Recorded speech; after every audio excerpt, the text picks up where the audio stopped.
Hola, hoy día vamos a hablar de un caso de heroísmo muy particular y poco conocido.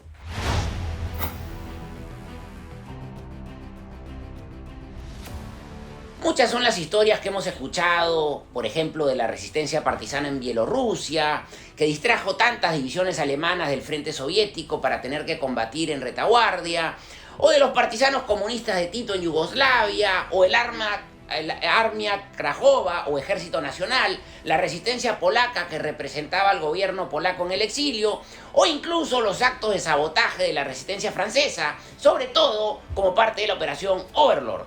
Pero no debemos pasar por alto otros casos de resistencia a la ocupación de un ejército foráneo y enemigo, y a los cuales se les debe dar su debida importancia.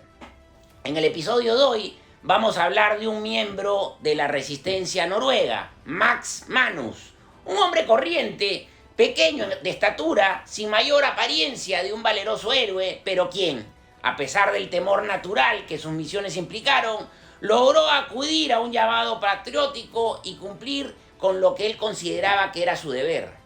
Luego, cuando se le preguntó en una entrevista por qué se comportó como héroe, claramente se llega a la conclusión de que él siempre estuvo amedrentado. Día y noche, durante 5 largos años, jamás estuvo libre de miedo, pero hizo lo que su conciencia le dictó hacer, a pesar de todo. Para ponernos en contexto, el 9 de abril de 1940 Alemania invadió Dinamarca y Noruega. Invadir Noruega era una maniobra alemana que buscaba asegurarse el suministro de hierro sueco a través de los puertos noruegos, algo que muchos en el mando británico estaban decididos a cortar. Esto era algo que los alemanes no se podían dar el lujo de permitirse, pues de los 15 millones de toneladas de mineral de hierro que la industria pesada alemana necesitaba anualmente, 11 procedían de las minas suecas de Gällivare y Kiruna. El mineral se embarcaba en verano en el puerto de Lulea, en el Golfo de Botnia, y en invierno, al quedar este cerrado, en Narvik, puerto noruego. La maniobra alemana en Noruega buscaba adelantarse a una similar por parte de los aliados que intentara imponer su presencia en la zona. Algunos noruegos, como Vidkun Quisling, nombrado primer ministro por los alemanes, fueron colaboracionistas. Otros, como Max Manus, se unieron a la resistencia para combatir al invasor. La participación de Max Manus en la resistencia pudo perfectamente haber pasado totalmente desapercibida, pues cuando aún no había logrado grandes cosas, fue arrestado en 1941 cuando la resistencia noruega contra la ocupación alemana apenas se empezaba a organizar. Llegando a su departamento, fue arrestado por 6 agentes de la policía. Trató de escapar saltando por una ventana, rompiendo vidrios y el papel que la cubría para oscurecer en caso de ataques aéreos. Cayó de una altura de 2 metros, de 2 pisos al pavimento. El médico y la enfermera que lo atendieron en el hospital trabajaban para la resistencia noruega e hicieron creer a los alemanes que Max tenía la columna vertebral rota y que su muerte era inminente, cuando en realidad solo tenía 2 vértebras rotas.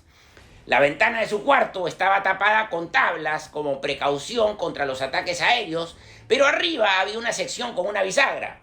Max calculó que si lograba llegar allí tendría espacio suficiente como para escurrirse y escapar. Cuando vino la enfermera, le dio en secreto un nombre, una dirección y algunas instrucciones.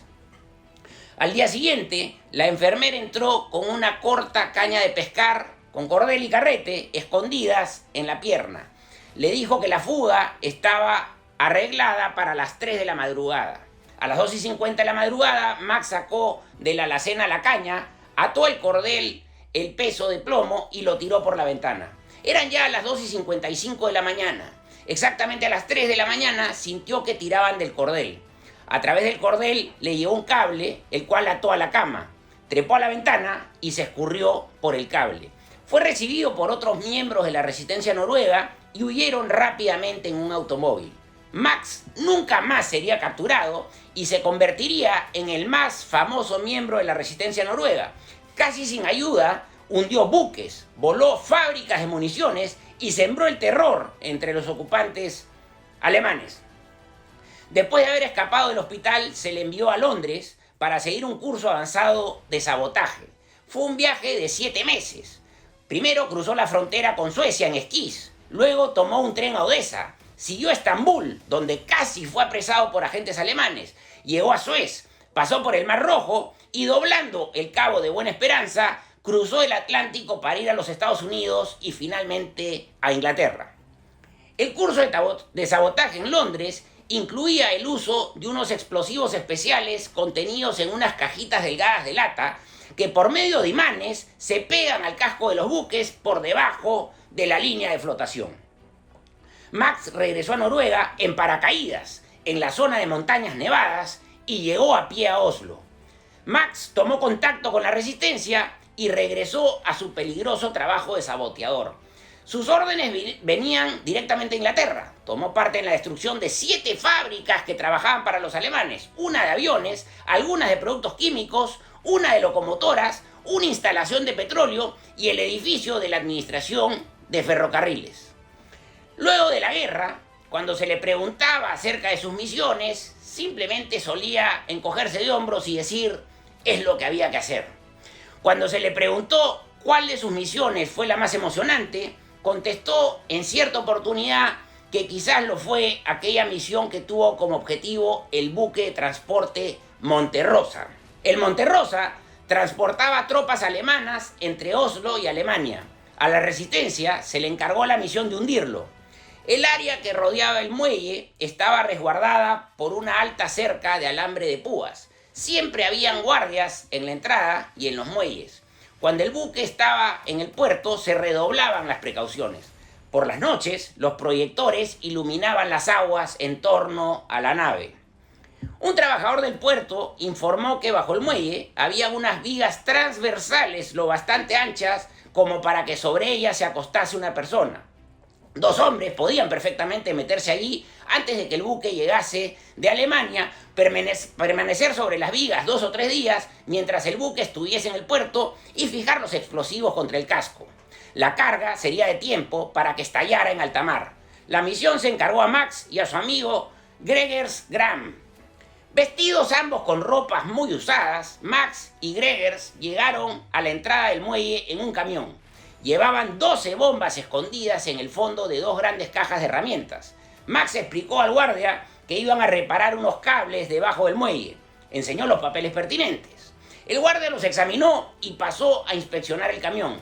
Abrió las cajas y comenzó a revolver las herramientas en el preciso instante en el que otro camión llegó deprisa. Su chofer comenzó a hacer sonar la bocina y a gritar que se dieran prisa. El guardia dio paso a Max y Gregers y pasó a revisar al siguiente camión, el cual también tenía a bordo a miembros de la resistencia. Max y Gregers colocaron las 2 cajas en un pasadizo ciego que nunca se usaba y se marcharon. A la mañana siguiente regresaron a pie, saludaron al guardia, enseñaron sus papeles y entraron.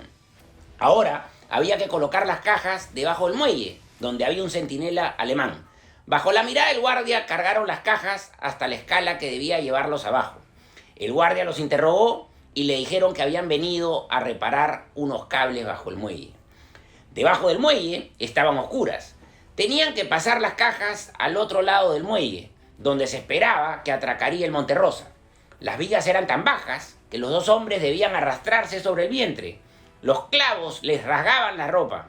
Luego las vigas terminaban. Había un vacío y luego más vigas, pero era imposible nadar esa distancia con cajas que pesaban más de 20 kilos.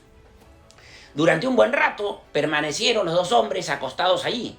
Al fin se le ocurrió una idea a Max.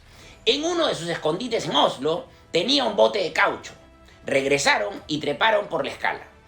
En la puerta le dijeron al guardia que se habían olvidado unas herramientas.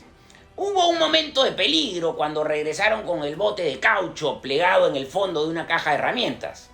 Pero no fueron inspeccionados, seguramente porque el guardia ya los reconocía. De esta manera, lograron pasar al lado de las vigas donde se esperaba que la nave alemana atracase. Allí estuvieron 3 días. El primer día lo pasaron con bocadillos y una botella de coñac que les ayudó a soportar la hediondez. Había muchas ratas y se turnaban, de hecho, para espantarlas. Al segundo día, se oyeron arriba ruidos y voces. Luego, la sirena del buque. Finalmente, una enorme masa se deslizó contra el muelle. El Monterrosa estuvo anclado 2 días. Max y Gregers esperaron hasta el último momento. Trabajando desde el bote caucho, Ajustaron los últimos explosivos justamente cuando comenzaba a moverse la máquina, la nave de la máquina. Poco faltó para que la succión que hacía el buque al arrancar hundiese el barco de goma. Max y Greger se agarraron una viga y lograron salir.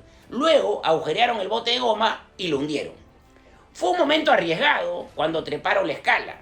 Por suerte para ellos, no había guardia en ese momento y lograron escapar. Al día siguiente llegaron noticias de Inglaterra. El Monterrosa había estallado en el puerto de Copenhague. La nave quedó inservible durante varios meses. Más tarde, con otro compañero, Max repitió el trabajo que había hecho con el Monterrosa con un buque gemelo, el Donau. Su casco yace de hecho todavía a la salida del puerto de Oslo. Terminó la guerra sin que los alemanes pudiesen capturar a Max nuevamente. Su compañero Gregers, Graham, no fue tan afortunado y fue abatido por agentes alemanes en un café de Oslo. Después de la guerra, la vida de Max fue muy tranquila. Vivió en un barrio residencial de Oslo y fue vendedor de muebles y enseres para oficina. Se casó y tuvo 2 hijos. A Max no le gustaba mucho recordar sus días en la Resistencia. No era precisamente un hombre que nació para ser héroe y de hecho gustaba mucho de las cosas normales y cotidianas de la vida. Edwin Müller, quien entrevistó a Max Manus en 1963, dice que le daba la impresión de que Max era un hombre que volvería a luchar, de ser necesario, para mantener ese estado de normalidad y paz en la vida diaria que él tanto disfrutaba. Muchas gracias.